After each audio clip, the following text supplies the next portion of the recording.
All right, Kyle, you have a daughter. I do. I have a daughter. How old is yours? 8. 8. Mine's 5.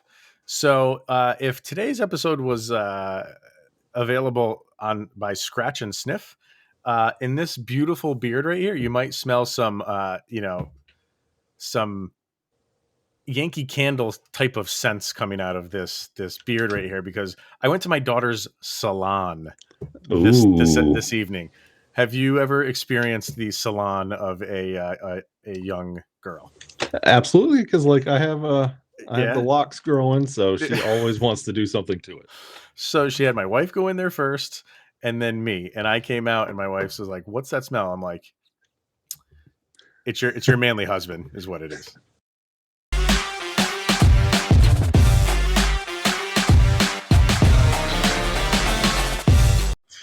All right, everybody, welcome to the Locked On Avalanche podcast, part of the Locked On Podcast Network, your team every day. I am your host, the finely smelling Chris Maselli, along with the equally as handsome Kyle Sullivan, thanks to our daughters who like to keep us in primed and proper shape, I guess, with our hygiene, I guess you could call it. Absolutely, we're always Yes. in game shape. Always. Thanks, daughters. But on today's episode, we have some good stuff. We're going to be discussing the All-Star game, in particular, Nathan MacKinnon, who is leading the All-Star voting on the Central. Why that's interesting. We will be talking about Brad Marchand's comments. I don't like to talk about Brad Marchand all that much on this show, but he had some comments that need to be looked at and talked about. And then for the rest of the week, Kyle and I will be going over some of our favorite moments of the 2021 year and the multiple seasons that took place for the Avs, and kind of just talking about some of our favorite moments as we head into 2022. So all of that and then some. But first things first, thank you for making this your first listen of the day. It is always appreciated. Follow the show on social media outlets, LOPN_Avalanche on Twitter, Locked On Avalanche on Instagram. Questions, comments, concerns, opinions to lockedonavalanche@gmail.com, where you can also send your favorite moments, and we'll talk obviously about that later. And follow the show's YouTube channel over on the YouTube. All right, Kyle. Another day where we should be talking about Avs games, but we're not. So we're not going to dwell on that. We dwelled on that yesterday. We're going to move right into the All-Star game, because there is an article up on NHL.com right now, and voting has been going on for a couple weeks now. And the voting is for the captains in each division. And right now, Nathan MacKinnon is leading the vote for the Central Division. He has 13.5% of the vote. Let me see if I got it up here. 13.5% of the vote. He's battling it out with Kaprizov from Minnesota, who has just under 10% of the vote. They're the top two in the Central to become the captain of the Central Division. Two things I find interesting. One is that Nathan MacKinnon is on top. Maybe that's not all that interesting, but maybe more than that. If you follow the Avs Twitter page, they've been pushing for fans to vote for Cale Makar as the captain. And I get it, because Cale's played more games than Nathan MacKinnon. MacKinnon, it's not again because of his stats. His stats are fine in comparison to how many games he played he has. What do you think this says about that in particular? Did the Avs just get it wrong and say, like, no, our thoroughbred is and always will be Nathan MacKinnon? That's honestly, with the Avalanche Twitter page pushing Cale Makar, that would be a lot of day in, day out Avalanche fans pick for number one All-Star. Cale Makar's this year has been his breakout year. And when you think about All-Star, you want that name on that roster, and that's something you want to push for. Nathan MacKinnon almost is expected. You think Ovechkin's going to be there, Crosby's going to be there. Nate is now in that, oh yeah, he will be there. And when you said he's beating out Krill the Thrill Kaprizov in Minnesota, that was surprising to me. Especially with this new Nathan MacKinnon that's not highlight goals every night, and this new assist happy Nathan MacKinnon. That was a little surprising. And You mentioned talking about fans voting. If you turn on a game on ESPN Plus, there's no way you forget about the ballot. It is in every commercial break. So Right. to see Nathan MacKinnon leading with all of that publicity for the fan voting, it's kind of surprising. So stat wise, Kaprizov is fifth in the NHL. He's got 36 points through 30 games. That's 12 goals and 24 assists. MacKinnon, he's got 24 points through 17 games. So when you're basing it on games played, they're both doing exceptionally well in the total points department. Obviously, MacKinnon only has those 3 goals compared to his 21 assists. But this is an all-star game. This isn't based on so much on stats. And that's my other question for this. I don't like all-star games. I think they're a waste of time. I think they break up the season when I'd much rather watch meaningful games. I just don't, I know some players like to go, some don't like to go. But this begs the question. Forget about the thing with Cale Makar. It is a little odd that the Avalanche were putting their effort behind maybe not the wrong guy, that he doesn't deserve it, but the fans were like, no, we're still going for Nathan MacKinnon because he's the name. Yeah. So that begs the question: what should an All-Star game be? Should an All-Star game be specifically for what the fans want to see, which is the All-Stars? If Nathan MacKinnon was injured for most of the season and played 10 games, should he still be going to the All-Star game because he is one of the elite players in this league, and that's what fans want to see? Or do you really have to break it down by guys who are just having a heck of a season that they've never had before, and maybe they're not an All-Star year in and year out, but they are deserving of it, and giving it to someone that's played 10 games in this hypothetical, 10 games in Nathan MacKinnon, take it away from that guy who's played every game and is playing his butt off and is deserving of that quote unquote all-star for this year? This is a question that every sports league is running into right now when it comes to all-star games. Like you said, you hate them. Yeah. I don't even think they're necessary anymore. I think people tune in for the skills challenge in each sport, like NHL skills challenge, NBA, like the 3 points and the slam dunk, NFL, like the flag football game, because they have alumni play. I think those get more viewers, and I think there's more hype around that. The All-Star game doesn't even feel like it used to. It's not even as prestigious anymore. No. Yeah. So if it got to the point, like, say Nathan MacKinnon only played 10 games, and yet he's kind of shoehorned into this All-Star game, like, nobody really watches the All-Star game. They watch like the first little bit and they're like, okay, well, this is fun. They're not even trying, and they'll flip the channel. That's the problem. Like, it's just not competitive. It's, especially in the NBA, like 0 defense is played. Yeah.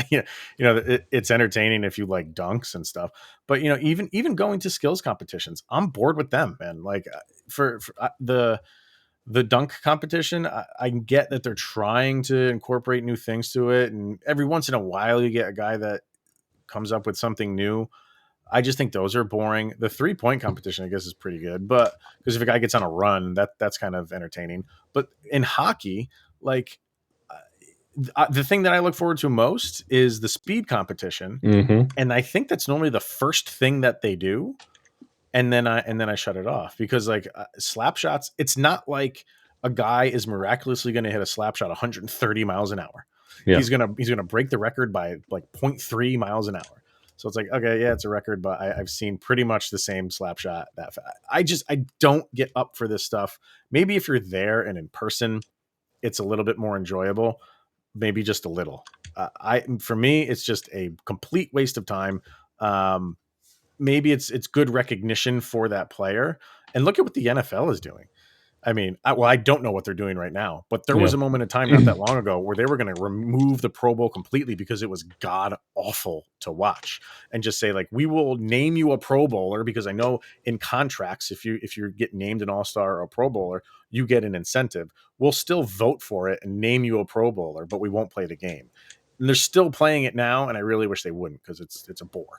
And honestly, the All-Star game, the only reason they exist was this was your way of watching Wayne Gretzky. If you were a fan somewhere else, like, and you only had your local access to your team, This is how you saw your Wayne Gretzky's, your Mario Lemieux, your Yagers that you normally didn't see. This was your way of seeing everybody, like middle of the year. You get to see everybody and see new names that you've heard about but never got to see them in person. Now we get access to everything. Everything can be broken down into a 5 to 30-second clip on social media. Like, we don't need the All-Star game for that exposure. Right. And that's why you see everybody leaning to the skills competition, because that's what people want, is something you can clip and send. They don't want a full All-Star game where it's just tummy sticks. Yeah. And what you just said about this is your one, if you're on the East Coast, you only get one opportunity to see Nathan MacKinnon or Connor McDavid or guys like that. And if you're on the West Coast, it's the same for guys like Sidney Crosby. Yep. So for me, that's why I think, yes, Nathan MacKinnon, if he had only played 10 games, he's in the All-Star game. For me, if I'm a viewing person, that's what I want to see. Good job, dude, who is having a career year, but you're not an all-star in the sense of an all-star. Sorry. And you can't shoehorn players like Nathan MacKinnon and lose players like Zegras when it comes to the All-Star game either, because he's lighting it up and you'd want to see him. So yeah, right. So it's an imperfect thing, but all right, let's hear from Built Bar, and then we're going to hear from Brad Marchand. Just stick with us. I know that might have wanted, force some people to say like, oh, or lick with us. Brad Marchand joke. Brad Marchand jokes on the Locked On Avalanche podcast. But Built Bar, it's the new year, so that means New Year's resolutions. If yours is about getting fit or eating healthier, make sure you include Built Bar in your plan. Built Bar is the protein bar that tastes like a candy bar, maybe even better than a candy bar. Makes it easier to stick with your resolution because it tastes so good you'll want to eat it, unlike other protein bars, which can be chalky or waxy or taste like a chemical spill. You want to eat healthy, but it just gets so boring. By week 3, you might be thinking, this is just not worth it. Where's the chocolate? Well, you are in luck with Built Bar because they are covered in 100% chocolate. And most Built Bars contain 130 calories, 4 grams of sugar, 4 grams of net carbs, and 17 grams of protein.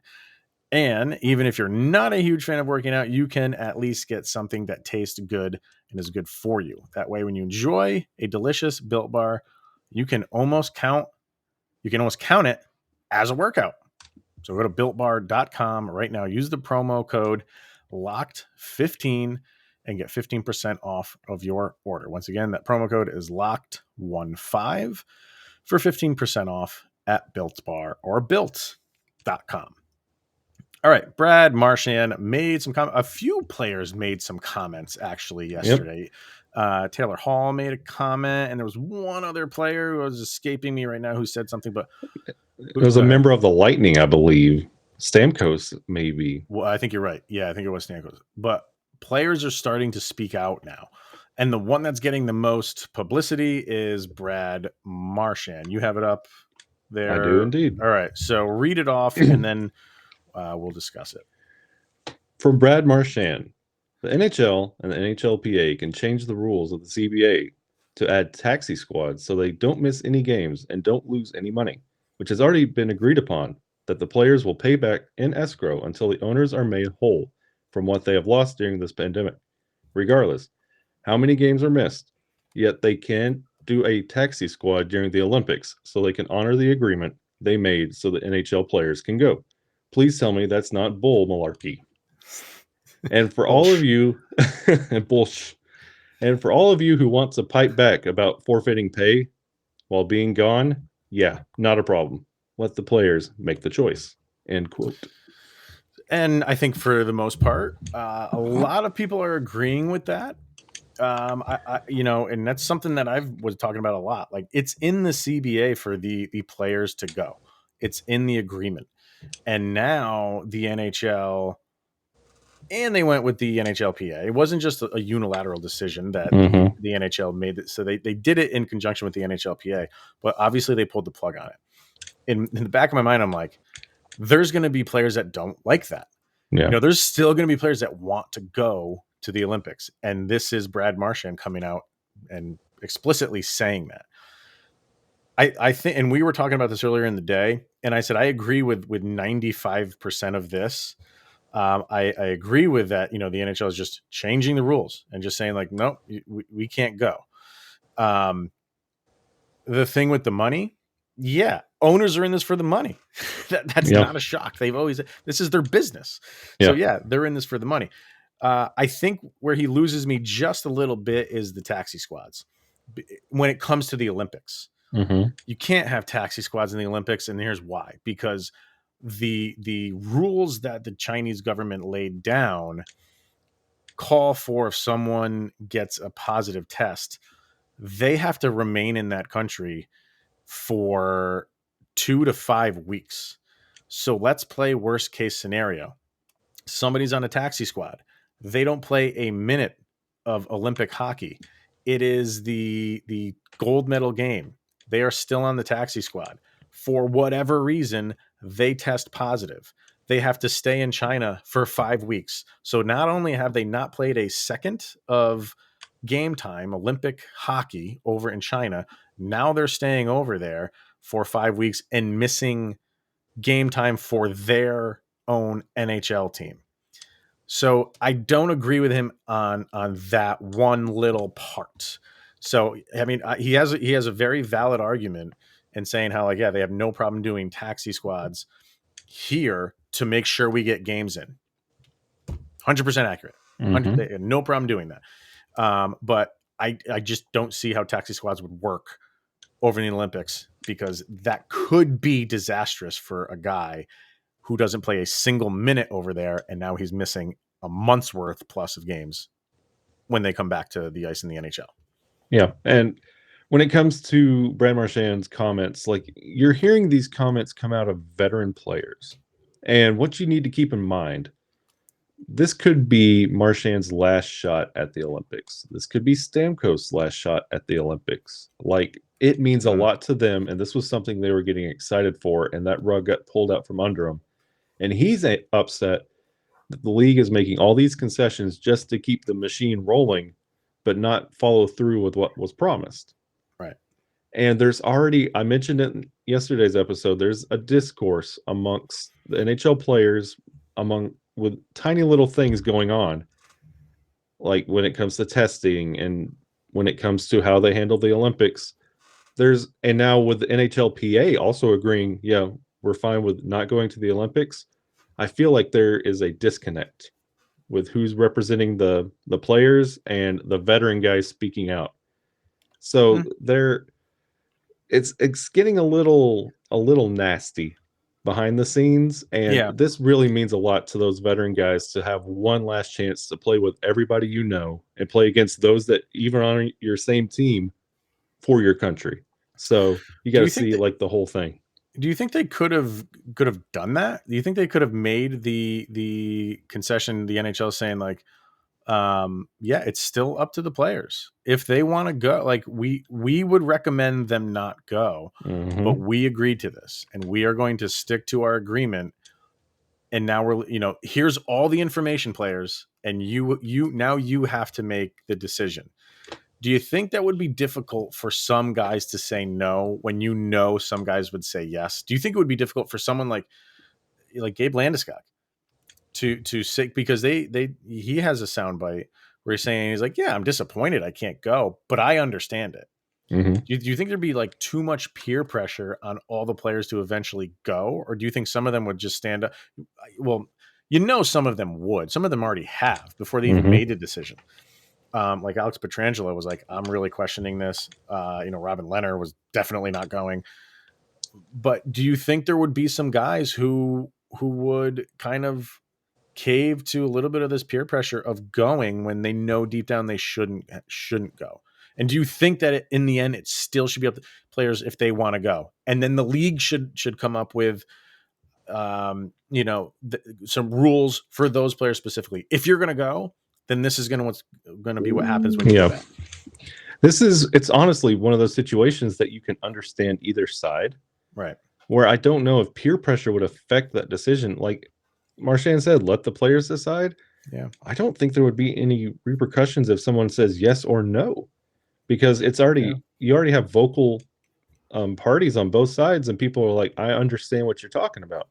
And the thing with the NHL, they're not up against anything like we were the past couple seasons where we have to finish the season by a certain point. We don't have to wrap up the season at a certain point. If there has to be an additional delay and push the playoffs out maybe 2 weeks, 3 weeks. See, but here's the thing, like that's what I'm saying. If you're the NHL, you would say we're not going to do that. Like if you're going to go, you go, and if you're stuck there for 5 weeks, we're not stopping the season for you. We're coming back to play when we're coming back to play.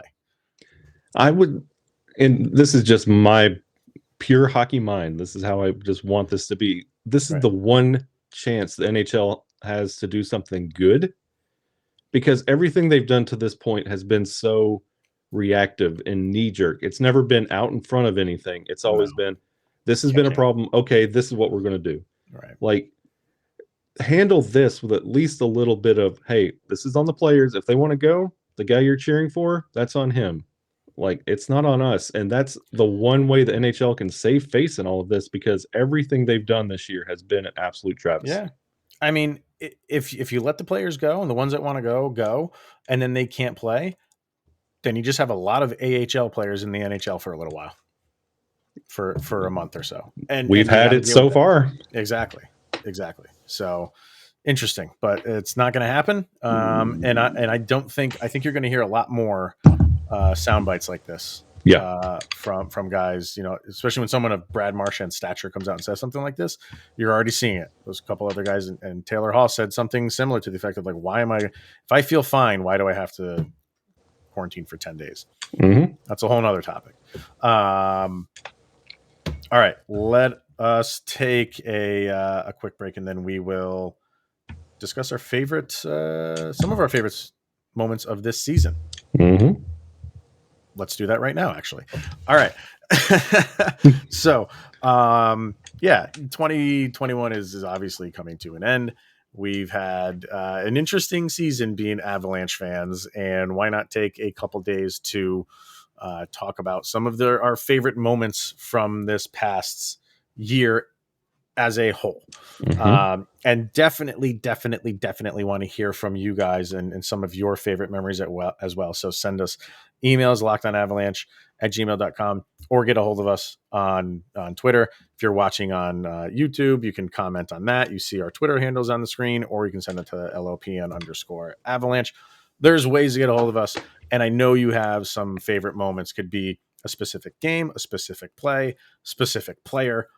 Free reign to talk about anything that put a smile on your face when it comes to Colorado Avalanche hockey.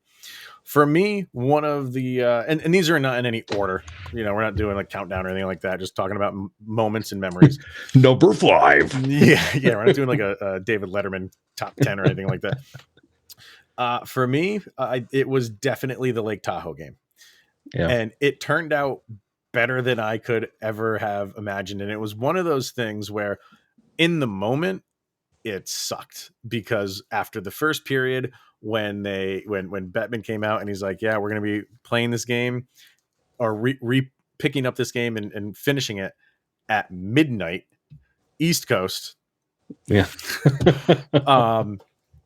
That was, at the moment, I was like, you got to be kidding me.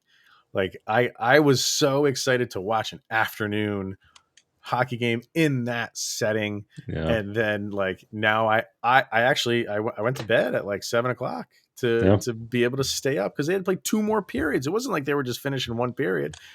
But now it's one of those things, like, looking back on it, it's a story to tell now. Mm-hmm. So you were lucky enough to be one of 4 teams to play in a setting that will probably never happen again. Yeah. I mean, that was an absolutely beautiful setting. The pictures that came out of it were amazing. You had the classic a few weeks earlier, the classic P.E. Belmar soundbite. Yeah. Of thinking he was actually playing on Lake Tahoe, which is still as hilarious now as the first time that I heard it. You had the oh boy comment coming from Pietrangelo on Nathan MacKinnon. And in the end, the Avs won. And you had them playing in their reverse retro Nordique uniform. Like, broke the outdoor curse. Yeah. So everything about that game was just, when you look back on it, it was great. It was great. Yeah. So I'm glad the Avs were a part of it. Yeah. When it comes to favorite moments of like 2021, I'd be hard pressed, especially like with how everything started for him. Watching Jared Bednar become the winningest coach in Avalanche history. Yeah. Coming from nowhere and just like almost felt like a flex tape to get us through the season, and to see him stick with the team as long as he has and become a prominent member of Avalanche history was absolutely incredible. And you can see how the players handle Jared Bednar and the rapport he has, and he's never like in the news for like something he says. It's always, he's a responsible, level-headed coach. He handles the team, and I think this is a guy we should respect, kind of like we talked about Mikko. Yeah. I think we need to put a little bit more respect on Jared Bednar, because I think when everything's said and done, hindsight's really going to look good on him.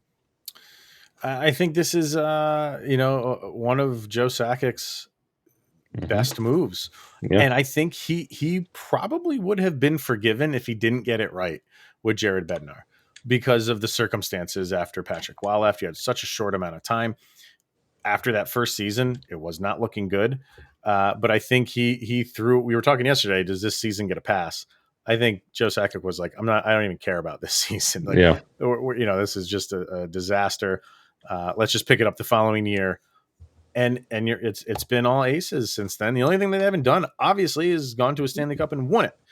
But they are in prime position to do that, and I think a lot of that is because of Jared Bednar. His demeanor is awesome. I've said many times, that's a coach that I would play for. He's a player's coach. He's not in your face all the time. He lets you work your magic. He lets you play your game, and if you don't play well, he'll let you know. If you do play well, it's because you were expected to do that. Yep. So I think and again, the way he was hired to now be the winningest coach in Avalanche history is I don't think anybody would have saw that coming after his hire and after that first season. Yeah, and it really speaks to Sakic and his scouting. I mean, to go down to the level of Columbus Blue Jackets like coach in the minors, guy that never coached in the NHL ever.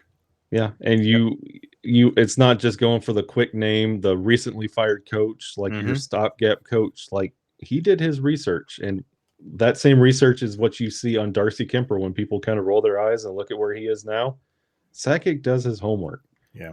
So I will always remember, and I've said it a few times on the show, I always remember when they were looking for a coach. They hadn't hired Bednar yet.